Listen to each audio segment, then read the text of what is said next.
Bom dia! Que a graça do Senhor esteja sobre sua vida, que você seja ricamente abençoado, que esse dia seja todo de glória, em nome de Jesus. Amém? Que você seja ricamente abençoado, em nome de Jesus. Eu trago hoje uma palavra do coração de Deus que está em Números 22, a partir do versículo 27. Vendo a jumenta, o anjo do Senhor deixou-se cair debaixo de Balaão. Acendeu-se a ira de Balaão e espancou a jumenta com a vara. Então o Senhor fez a jumenta falar, a qual disse: Balaão, que te fiz eu que já por 3 vezes me espancaste? Respondeu Balaão à jumenta: porque zombaste de mim? Tivera eu uma espada na mão e agora te mataria. Replicou a jumenta a Balaão: porventura não sou a tua jumenta, em que toda a tua vida cavalgaste? Acaso tem sido o meu costume fazer assim contigo? Ele respondeu: não. Então o Senhor abriu os olhos de Balaão e ele viu o anjo do Senhor que estava no caminho com a sua espada desembainhada na mão. Pelo que inclinou a cabeça, prostrou-se com o rosto em terra.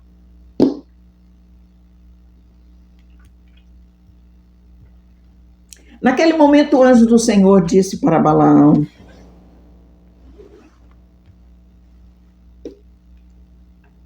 eu te mataria e a ela deixaria vivo, se ela não tivesse parado diante de mim.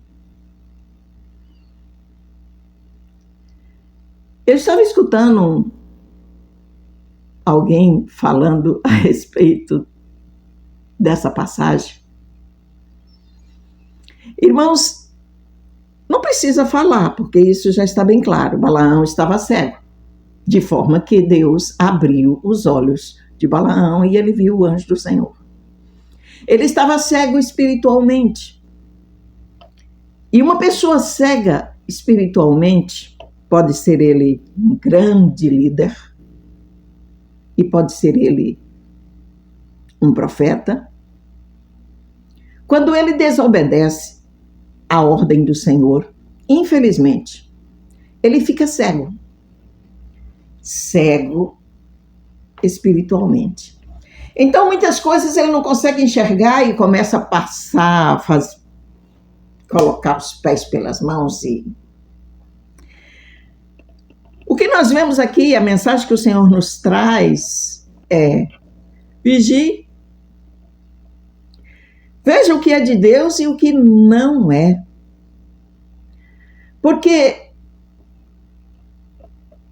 Balaão foi atacado pelos encantadores de Balaque, o rei que tinha chamado Balaão para amaldiçoar o povo de Deus.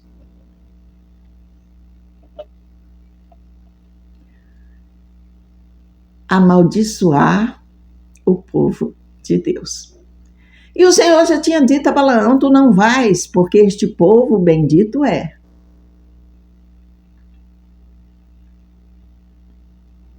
Mas os homens de Balaque foram outra vez, com mais encantamento.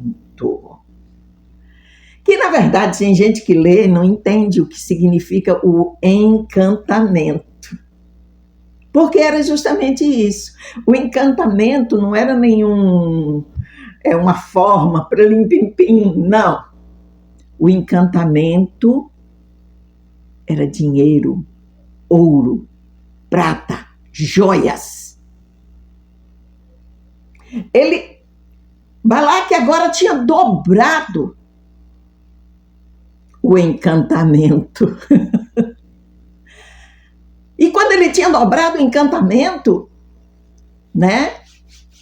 Não se esqueça, o encantamento não era uma fórmula mágica. era dinheiro, joias. Que nós vemos que esse tipo de encantamento tem deixado muitas pessoas totalmente irreconhecíveis. Foi o que aconteceu com Balaão.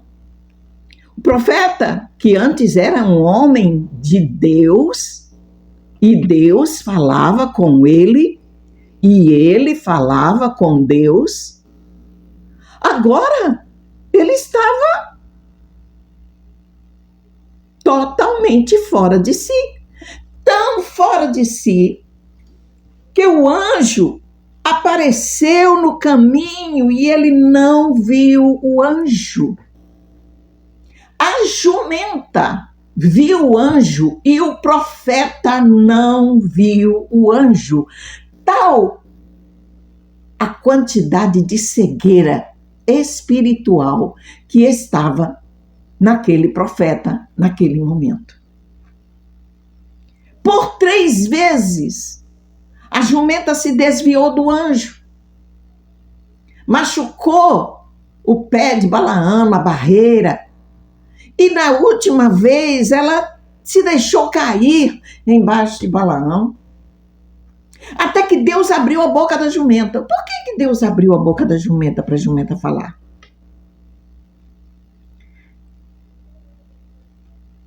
Porque o anjo do Senhor não se fazia ver. E a jumenta disse: por que 3 vezes me espancaste? O que foi que eu fiz? E a quantidade, o tamanho da cegueira de Balaão era tão grande que ele começou a dialogar com a jumenta como se fosse normal. Como se fosse completamente normal conversar com a jumenta. A jumenta fala, eu respondo e tá tudo certo. E na verdade, e a jumenta ainda dialoga dizendo: eu sou a tua jumenta, em que tu andaste, cavalgaste durante toda a tua vida. Alguma vez eu fiz isso? E ele ainda responde: não. Mas se eu tivesse uma espada agora, eu te mataria.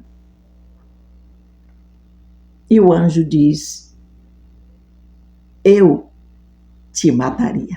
Deus abre os olhos de Balaão e aí ele enxerga o anjo. Diz: eu te mataria e a ela deixaria com vida se ela não tivesse parado diante de mim. Irmãos, nesses dias de hoje, nós temos visto tantas aberrações. Pessoas que outrora falavam de Deus, pregavam, eram usados grandemente por Deus e hoje estão cegos. Não sei qual o tipo de encantamento. Não sei qual foi o tipo de encantamento que fez com que esses líderes, homens que outrora eram admirados por ser homens de Deus, e quando eu falo homens, é homens e mulheres, ok? É o ser humano, que estão perdendo a visão espiritual, perdendo a visão do Altíssimo, estão perdendo a visão do Altíssimo, estão deixando de olhar o Altíssimo para olhar os encantamentos. E quando eles se tocam, eles se esbarram nessas coisas que atrapalham. Eles começam a falar o que vai agradar o homem. É profeta que só profetiza coisas boas. É profeta que só profetiza: você vai ganhar, você vai ter, você vai receber a chave na sua mão e pá. É só o que vai engrandecer o ego.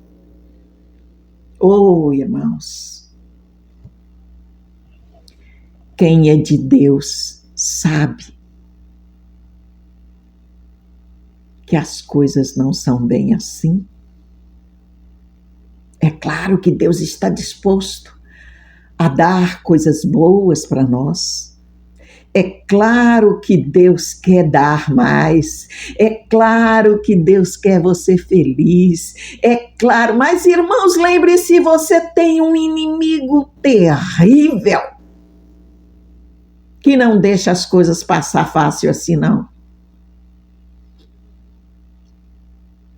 Ontem eu estava lendo o livro de Daniel, e quando nós encontramos ali na cova dos leões, os homens que se levantaram para destruir Daniel, percebemos que eles queriam destruir Daniel. Por que eles queriam destruir Daniel? Porque o rei pensava em colocá-lo acima do reino. Queria colocar ele à frente do reino. Ele seria, depois do rei, o governador.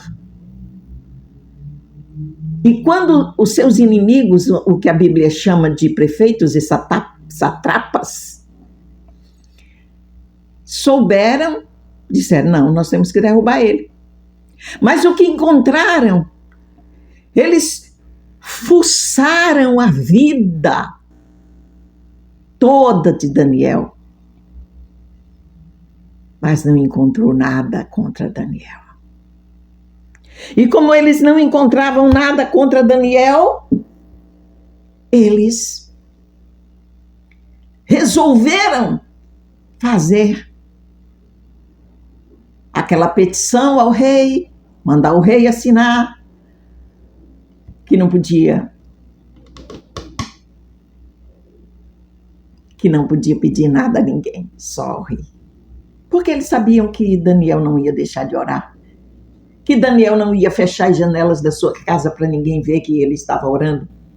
Eles sabiam que Daniel era tão confiante em si e no seu Deus, que ele não mudou a sua rotina, que ele continuaria. Eles sabiam disso. E era através disso que eles queriam acusar Daniel. E acusaram. Eu chamo isso de momentos em que pensamos que Deus não é justo. Momentos que nós pensamos que Deus não é justo. Mas Deus é justo. Daniel foi jogado na cova dos leões, mas o que aconteceu? Os leões não mataram Daniel. Como disse o próprio Daniel, o Senhor enviou um anjo que fechou a boca dos leões. Mas quando o rei pegou aqueles acusadores de Daniel e jogou dentro da cova, os seus corpos nem chegaram ao solo. Os leões já pegaram eles no ar. É o cumprimento da justiça de Deus. Quando Daniel foi jogado na cova dos leões, parecia que o Deus de Daniel não era um Deus justo. Mas eu quero dizer para você que tem uma causa, você que está chorando, você que sabe que foi injustiçado, você que sabe que fizeram a maldade com você, continua orando, continua clamando. O Deus, o nosso Deus, Ele é poderoso para fazer. Ele é poderoso para fazer muito mais do que possamos imaginar. Confia nele, espera nele, porque a justiça virá, mesmo que pareça tardia. Ela baixou, ela se cumprirá. O Deus de Israel, o nosso Deus, Ele fará justiça por nós. Em nome de Jesus, seja bênção. Seja bênção. Continue glorificando, continue exaltando, ainda que o inimigo esteja se levantando de todos os lados. Continue glorificando, exaltando o Senhor, porque Ele é digno de toda honra, de toda glória e de toda exaltação. Confia no Senhor. Pastora Claudete, canal Cristo ainda vive. Seja bênção em nome de Jesus.